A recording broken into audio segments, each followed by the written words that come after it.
Hello, world. Welcome to episode 143 of the Jimmy Canz Show. It is a classic retrospective. This time we will discuss WCW Halloween Havoc, 1991. Obviously, it was a WCW event. It was held on October 27th, 1991, in Chattanooga, Tennessee, at the UTC Arena. Attendance 8,900, 80% capacity, very respectable, especially for WCW at this time. We've gone over some of their previous attendance figures. Those ones actually pretty good. It was broadcast live on pay-per-view, and it was later released on VHS, courtesy of Turner Home Entertainment. Jim Ross and Tony Schiavone call the action, an 11-match card. Let's kick it off. Oh boy. Yeah. We're kicking it off with the infamous Chamber of Horror cage match. And this was a Chamber of Horrors in so many ways, and none of them good. Just getting to this match was an absolute fiasco when you really think about it. So the babyface team was comprised of the United States champion Sting, Rick and Scott the Steiner brothers, and the 7'7" El Gigante. They were facing the heel team of Cactus Jack, Abdullah the Butcher, Big Van Vader, and the Diamond Stud. Now, that's what we got on the show, but originally the heel team was supposed to be comprised of the Diamond Stud, Oz, One Man Gang, and Barry Windham. So the Diamond Stud was the only consistent person here. Now, first and foremost, why Barry Windham, who was a babyface at the time, was put on this heel team didn't make any sense. They kayfabe injured him and replaced him with Vader, who was a heel. So that one that makes sense and was a decent move, actually. One Man Gang was actually fired a month before the event and replaced with Abdullah. And Cactus was actually originally slated to be in a singles match later that night, and they put Cactus into this cage match and Oz into the singles match, and that makes more sense actually anyway, as Cactus was feuding with Sting at the time. So having him in this match with Sting makes a heck of a lot more sense. So this announced team, changed the initial announcement of the rules for this match changed as well. It was a total cluster. I mean, in terms of how you won it, the finish was an absolute mess. They had a secondary cage lowered in with an electric chair in it. The panel flipped the switch for the electric chair kept falling down to the on position. Why you wouldn't have done that in reverse and you have to flip up to turn it on, so that kind of stuff doesn't happen. I guess hindsight being 2020. But yeah, total cluster, just a mess of a match. The baby faces get the win when Cactus accidentally electrocutes Abdullah. Yeah, you heard me right. Electrocutes Abdullah. Yeah, this one was pretty bad.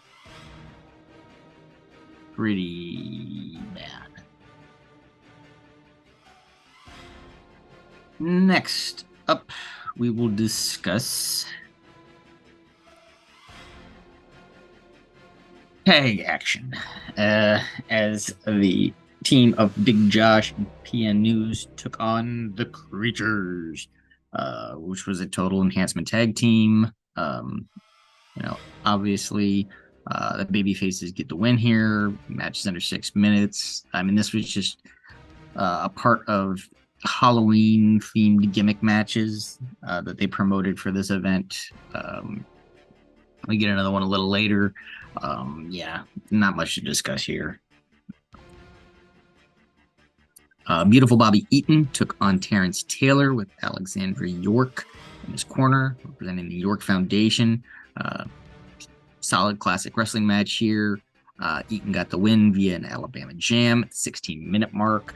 One of the better matches actually of the night. Just good ring work, solid match. Not a lot of story to it though. Johnny B. Bad versus Jimmy Jam Garvin with Michael Hayes in his corner. Obviously, Teddy Long out there with Bad. You know, who's the heel, who's the face? Yeah, actually, they're both heels.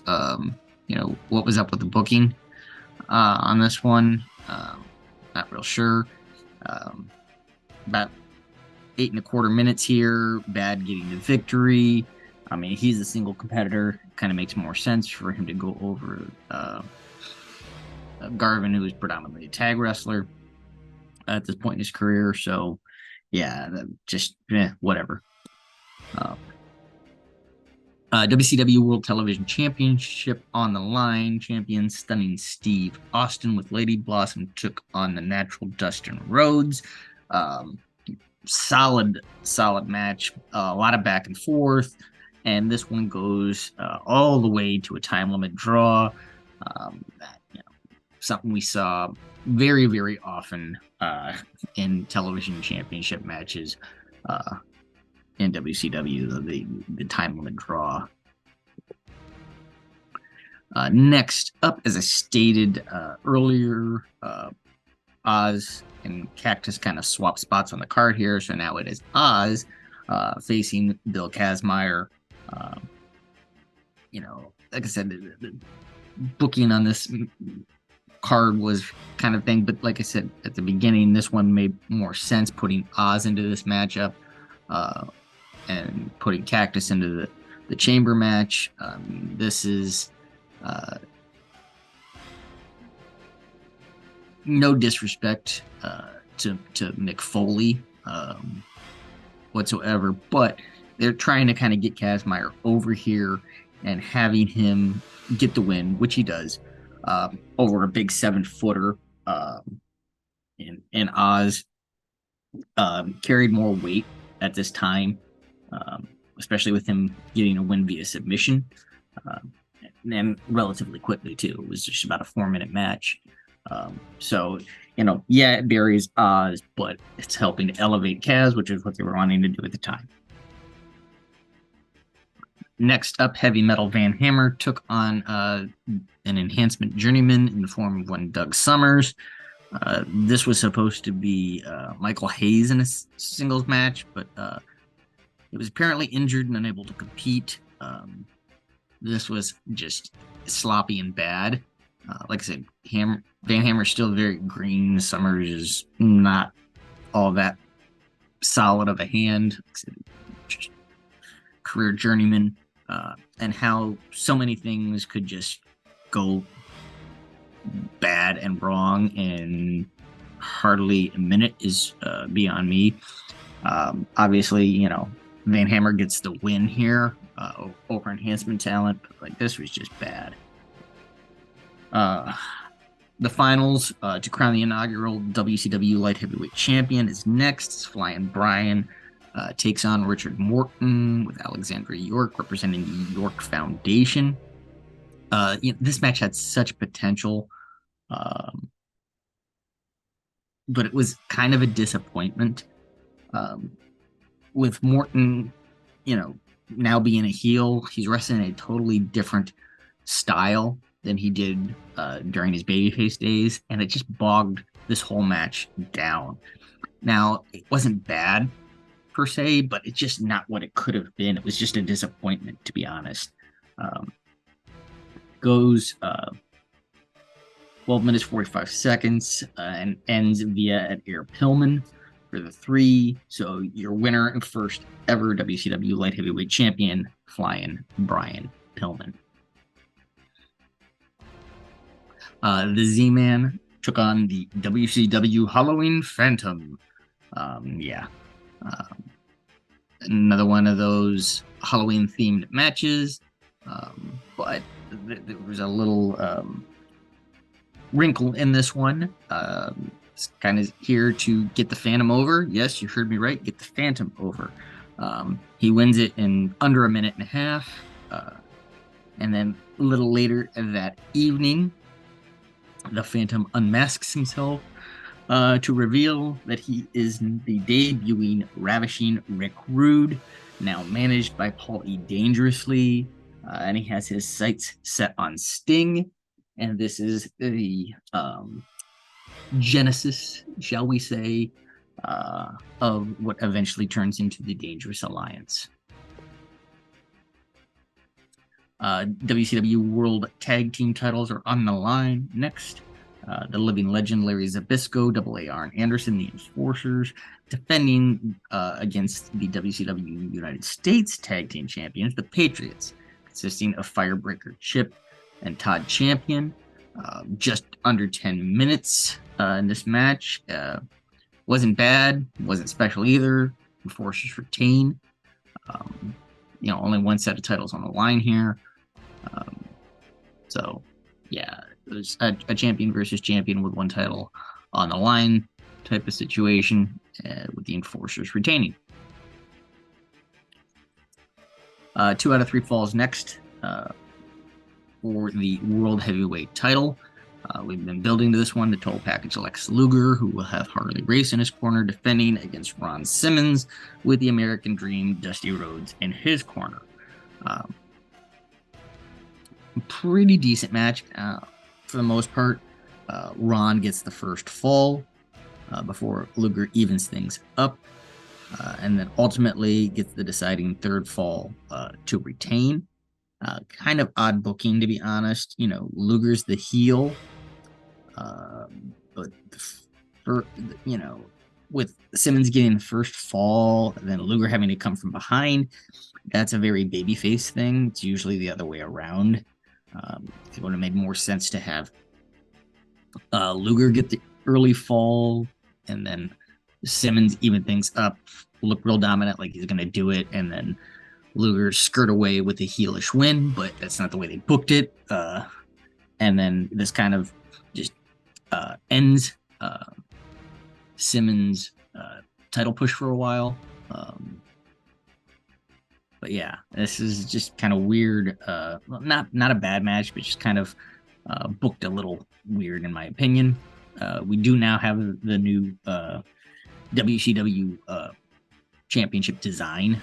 We're no longer using a makeshift title, so that's a good thing.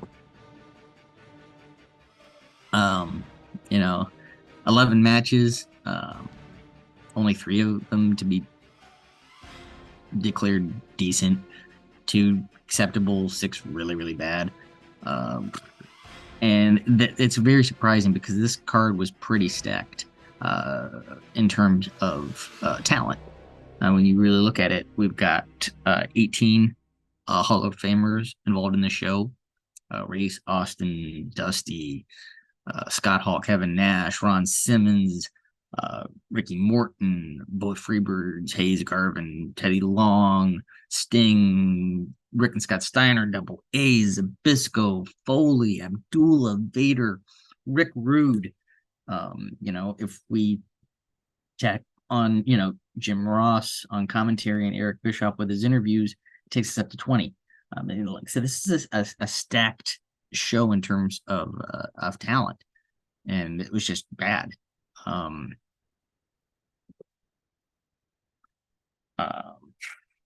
This is just bad booking decisions, just goofy stuff, enhancement tag matches, journeyman, wrestlers on pay-per-view cards. On my 10 belt scale, Havoc 91 3. Yeah. It had moments that you remember, but it wasn't because they were good. I mean, it's like, yeah, this is one of those shows that you would just remember how bad it was. It's memorable, but not in a good way. So, yeah, there you have it. Next up on our classic retrospectives, we will be discussing Survivor Series, The Bravest Challenge. So, there you have it. Give us a like, share, subscribe wherever you are. Hope you're doing well. Take care of one another, and I will see you all when I see you.